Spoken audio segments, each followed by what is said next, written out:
Welcome to Not Milk Never Milk. Subscribe if you're lactose intolerant.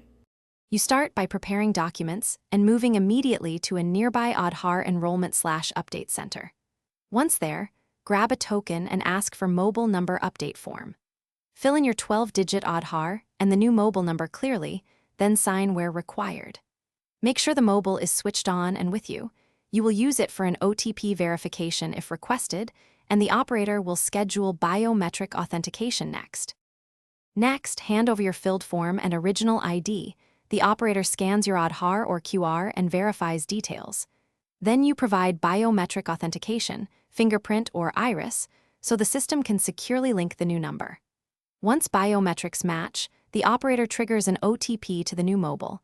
Enter or confirm that OTP when prompted. This step proves possession of the number and completes secure verification, so make sure your phone receives SMS and has network coverage. After verification, collect the acknowledgement slip that shows the SRN, service request number, and receipt of payment.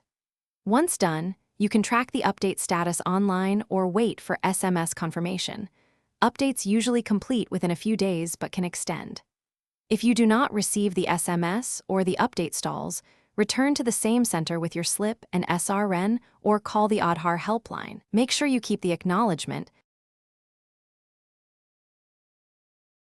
Thanks for watching. If this was helpful, leave a like and consider subscribing. See you next time.